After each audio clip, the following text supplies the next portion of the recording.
बिस्मिल्लाहिर्रहमानिर्रहीम। नाज़रीन अस्सलाम वालेकुम, मैं हूँ इमरान वसीम। नाज़रीन आज 22 मई है, दिन है एतवार का और साल 2022। आज के प्रोग्राम में 3 अहम डेवलपमेंट्स पर आप नाज़रीन के साथ गुफ्तगू करेंगे। 2 डेवलपमेंट्स हो चुकी हैं, तीसरी डेवलपमेंट चंद घंटों के बाद एक्सपेक्टेड है और उस तीसरी पेशरफ का ताल्लुक़ पाकिस्तान तहरीक-ए-इंसाफ के इस्लामाबाद की जानिब लॉन्ग मार्च के फ़ैसले से है। ऐसे साबिक़ वज़ीर आज़म चेयरमैन पाकिस्तान तहरीक-ए-इंसाफ इमरान खान ने आज PTI की कोर कमेटी का पेशावर में इजलास तलब कर रखा है। जब आप नाज़रीन ये प्रोग्राम देख रहे होंगे तो पाकिस्तान तहरीक-ए-इंसाफ की कोर कमेटी का इजलास शुरू हो चुका होगा, लेकिन नाज़रीन आपको बताना यह है कि PTI के इस इजलास के आगाज़ से पहले जो तहरीक-ए-इंसाफ के कंट्रोल टावर के साथ रावलपिंडी के साथ पसे पर्दा बैकडोर चैनल के ज़रिए जो राब्ते हुए हैं, उन राब्तों के नतीजे में आज जो लॉन्ग मार्च का पाकिस्तान तहरीक-ए-इंसाफ साबिक़ वज़ीर आज़म इमरान खान फ़ैसला करने जा रहे हैं, क्या तहरीक-ए-इंसाफ का ये फ़ैसला लॉन्ग मार्च का मशरूत होगा या फिर गैर मशरूत होगा। आप नाज़रीन को जैसे कि मालूम है कि 20 मई को जो पाकिस्तान तहरीक-ए-इंसाफ का मुल्तान में जलसा हुआ, उस जलसे में इमरान खान ने लॉन्ग मार्च की तारीख़ का ऐलान करना था। पूरे पाकिस्तान के 22 करोड़ अवाम की नज़रें, सहाफ़ियों की नज़रें, सियासी जमातों की नज़रें और इसके अलावा सोशल मीडिया के जो एक्टिविस्ट हैं उनकी नज़रें इमरान खान के मुल्तान की 20 मई की तारीख़ पर टिकी हुई थी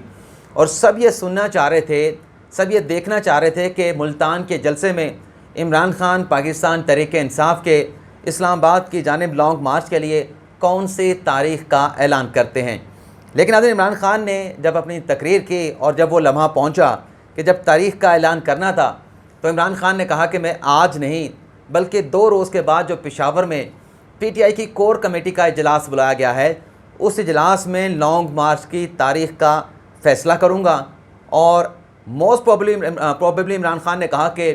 25 से 29 मई के दौरान जो है वो लॉन्ग मार्च की तारीख़ जो है वो दे दी जाएगी। अब यहाँ पर बहुत सारे लोग सरप्राइज़ से कि आज ऐलान क्यों नहीं किया गया, तो ये ख़बर भी अब सामने आ चुकी है कि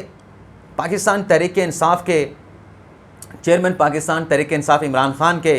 डायरेक्टली इनडायरेक्टली, वैसे तो खान साहब कहते हैं कि मैंने तमाम लोगों के नंबर ब्लॉक कर दिए हैं, लेकिन राब्ता कारी के लिए खान साहब ने अभी भी बंदा रखा हुआ है। जो रावलपिंडी के साथ जो कंट्रोल टावर के जो मैसेंजर हैं, उनके जो राब्ताकार हैं, उनके साथ राब्तों में हैं, उनके साथ कनेक्टिविटी में हैं और इस बात का एतराफ़ जो है वो साबिक़ वज़ीर दाखिला शेख रशीद ने अपने कल के इंटरव्यू में किया। उन्होंने कहा, शेख रशीद साहब ने, कि मुल्तान के जलसे में ही हमने लॉन्ग मार्च का ऐलान करना था, लेकिन परवेज़ खटक जो उनके साथ राब्ते में रहते हैं, जो उनके साथ हेलो हाई करते रहते हैं, परवेज़ खटक ने दरख्वास्त की कि हमें मज़ीद वक्त जो है वो देना चाहिए, राब्ते जारी हैं, तो हमें इन राब्तों की कंटिन्यूटी के नतीजे में हमें फ़िलहाल लॉन्ग मार्च की तारीख़ नहीं देनी चाहिए। तो ये जो तारीख़ का ऐलान नहीं किया गया, उसकी वजह ये थी कि परवेज़ खटक, वैसे तो खान साहब जैसे मैंने कहा कि कहते हैं कि मैंने नंबर ब्लॉक कर दिए हैं, तो जब रब्ता नहीं करना तो फिर किसी के ज़रिए भी नहीं करना। अगर परवेज़ खटक रब्ता कर रहे हैं तो क्या आप नाजरीन ये कह सकते हैं कि इमरान खान की ईमा के बगैर ये राब्ते हो रहे हैं। इमरान खान एक तरफ उन्हें मीर जाफ़र, उन्हें मीर सादिक कहते हैं, लेकिन दूसरी जानिब इंतखाबात करवाने के लिए, दूसरी जानिब कौमी असम्बली को तहलील करवाने के लिए, हालांकि खान साहब माजी में कहते रहे कि फ़ौज का कोई सियासत में किरदार नहीं होना चाहिए, तो फिर ये राब्ते जब आप आज़ादी की बात करते हैं, आप उनके ऊपर संगीन इल्ज़ामात भी लगाते हैं, तो फिर ये राब्ते किस लिए। जब आप आवाम की अदालत में चले गए हैं, आपने अपना मुकदमा आवाम की अदालत में फेंक दिया है, रख दिया है, तो फिर ये राब्ते किस लिए, बहुत अहम सवाल है, लेकिन इसका जवाब हमें कहीं से नहीं मिलेगा। लेकिन शेख रशीद ने यह ज़रूर कहा कि मैंने इमरान खान से कहा कि हमारे इदारों के साथ राब्ते बहाल रहने चाहिए, राब्ते बरकरार रहने चाहिए, तो इमरान खान ने, शेख रशीद कहते हैं कि मुझे भी उनके साथ राब्तों करने से रोक दिया, लेकिन मेरा तजर्बा और मेरी मालूमात ये है कि मुझे तो रोका गया है, लेकिन परवेज़ खटक को उनके साथ राब्तों से नहीं रोका गया। तो नाज़रीन ये जो सारी सूरत हाल है, आज कोर कमेटी का इजलास होने जा रहा है और कोर कमेटी के इजलास से पहले ये जो राब्तों की बात की जा रही है, शेख रशीद एतराफ़ करें, कोई तरदीद फ़िलहाल नहीं आई पाकिस्तान तहरीक-ए-इंसाफ के किसी भी रहनुमा की जानिब से। शेख रशीद का ये जो बयान है इसका हकीकत से कोई ताल्लुक़ नहीं, यानी PTI के जलसे में फ़ौज के ख़िलाफ़ कंट्रोल टावर के ख़िलाफ़ नारे लगाए जाते हैं, सोशल मीडिया ब्रिगेड जो है वो उन्हें टारगेट करता है, नाम लेके, तस्वीरें, पम्फलेट लगा के। लेकिन दूसरी जानिब इक़्तिदार हासिल करने के लिए, इंतखाबात का माहौल दोबारा से बनाने के लिए उन्हीं के साथ रब्ते किए जा रहे हैं। तो आज नाज़रीन, ये जो कोर कमेटी के इजलास में लॉन्ग मार्च का फ़ैसला होगा, ये कोई गैर मशरूत नहीं होगा, ये मशरूत होगा फ़ैसला। चाहे जो भी इनके राब्ते हुए हैं, इन राब्तों में जो भी मुज़ाकरात हुए हैं, जो भी चीज़ें तय पाई हैं, तो ये तो शेख रशीद साहब ने बता दिया है कि लॉन्ग मार्च का जो भी फ़ैसला होगा, लॉन्ग मार्च करना है, लॉन्ग मार्च नहीं करना, हर एक सूरत में लॉन्ग मार्च नहीं करना और लॉन्ग मार्च करना है, ये फ़ैसला मशरूत होगा उनकी कंसेंट के साथ, उनके साथ राब्तों के साथ, क्या करना है, किस तरीके से करना है। लेकिन बहरहाल अफसोस होता है कि आप क्या एजेंडा बात आवाम के सामने क्या करते हैं, लेकिन बाहर आके क्या बात करते हैं। और ये सिर्फ अफसोस जो है PTI पे नहीं होना चाहिए। आप जो शीरी मज़ारी साहब से मुतल्लिक़ मैंने ख़बर का अपना थंबनेल पे ज़िक्र किया है, मैंने जैसे लिखा कि यू टर्न ले लिया, मैं अपडेट भी लिखना चाह रहा था कि अपना शीरी मज़ारी साहबा का जो सॉफ्टवेयर वो अपडेट हो गया। हो सकता है कि मेरा मैनेजर उसके ऊपर अपडेट भी लिखता है अगर उसके पास स्पेस थंबनेल पे बची। अब देखें आप, मैं खराज तहसीन पेश करूँगा, मैं तारीफ़ करूँगा शहबाज गिल साहब की। कल उन्होंने अपनी ट्वीट में एक पहला सच लिखा जो मैंने उनकी ट्वीट पर मुझे लगा कि ये पहला सच है। उन्होंने कहा कि शीरी मज़ारी की गिरफ़्तारी से हमजा शहबाज शरीफ का कोई ताल्लुक़ नहीं। लेकिन वहीं आप PTI के दीगर लोगों के स्टेटमेंट निकाल के देख लें, जितना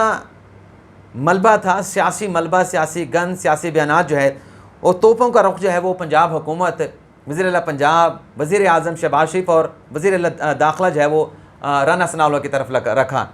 अब अगवा किसने किया, पकड़ा किसने, इसका आप खुद अंदाज़ा लगा लें कि शीरी मज़ारी साहबा की जो टाइमलाइन है वो आप देख लें ट्विटर के ऊपर जाके। और इसी तरीके से जो उनकी बेटी हैं, कल जो उन्हें गिरफ़्तार किया गया, उनकी वालदा को, वो कितनी अपसेट थी वो भी आपके सामने है। लेकिन उसके बावजूद भी वो बड़ी काम थी, कूल थी और उन्होंने अपने हवास के ऊपर कंट्रोल रखा। उनके बयानात भी आप देखें जो सोशल मीडिया पे चले हैं, जो व्हाट्सएप पे चले हैं, कि वो किसका नाम ले रही हैं। और इसी के साथ साथ जब शीरी मज़ारी साहबा ख़ुद वापस आती हैं तो वो फिर किसी का नाम नहीं लेती। अब आप अंदाज़ा लगा लें कि एक तरफ शहबाज गिल हैं, दूसरी जानिब शीरी मज़ारी साहबा की टाइमलाइन है ट्विटर की, और ईमान ज़ैनब मज़ारी के अपने स्टेटमेंट हैं, वीडियो बयानात हैं। लेकिन जब शीरी मज़ारी साहबा वापस आती हैं तो चले पार्टी के लोग तो बात कर रहे थे। इमरान खान साहब ने नडर भी कहा शीरी मज़ारी साहबा को बड़ी नडर खातून है और उन्हें कोई मतलब है परेशानी वाली उनके लिए बात नहीं होगी और ज़रूर वो रिकवर भी होंगी। उनकी रिकवरी के हवाले से इमरान खान ने नेक तमन्नाओं का इज़हार भी किया। लेकिन वो भी देखें कि 8 घंटों की गिरफ़्तारी के बाद या गुमशुदगी के बाद जब सामने आती हैं तो अपनी बेटी के कान में कहती हैं कि आपने राना सनाउल्लाह का नाम लेना है। तो राना सनाउल्लाह क्या आप नाम ले रहे हैं, तो पहले आप क्या कहती थी? या तो आप पहले गलत थी या आप अब गलत हैं, या पहले आप सच कह रही थी या अब आप सच कह रही हैं, या पहले आप झूठ कह रही थी या अब आप झूठ कह रही हैं। ये बहुत सारे सवाल जन्म लेते हैं और ये हकीकत है हमारे पाकिस्तान के अंदर। यहाँ पे आपकी और चीज़ भी बता दें कि कल जब इस्लामाबाद हाई कोर्ट में हम मौजूद थे तो वहाँ पर PTI के बहुत सारे रहनुमा मौजूद थे। फ़ारूक हबीब साहब थे, बाबर अवान साहब थे, कासिम सूरी साहब थे, फवाद चौधरी साहब थे, हमाद अज़हर साहब थे, अपना अवान साहब जो हैं अली नवाज़ अवान साहब थे, और भी बहुत सारे, अली बुखारी साहब थे, ख़वातीन कारकुनान वहाँ पे मौजूद थे। तो वहाँ पर जो बात कर रहे थे मीडिया पे आके, टारगेट हमजा शहबाज शरीफ, टारगेट पंजाब हुकूमत, टारगेट राना सनाउल्लाह, टारगेट जो है वो वज़ीर आज़म शहबाज शरीफ। लेकिन वहाँ पे जब प्राइवेट कन्वर्सेशन कर रहे थे तो टारगेट कोई और था। तब कहा जा रहा था कि वो हमारे जो बुज़ुर्ग हैं वो अपना गुस्से में आ गए हैं, गुस्सा कर गए हैं। और फिर शीरी मज़ारी साहबा से मुतल्लिक़ बहुत सारी बातें और दीगर इदारों से मुतल्लिक़, इदारों के सरबराहान से मुतल्लिक़ बहुत सारी बातें। लेकिन अफसोस ये होता है कि कैमरे से हट के बात होती है लेकिन कैमरे के आँख पर कोई बात नहीं करता। और हम कभी कभार फिर भी बात कर लेते हैं, भाई चलें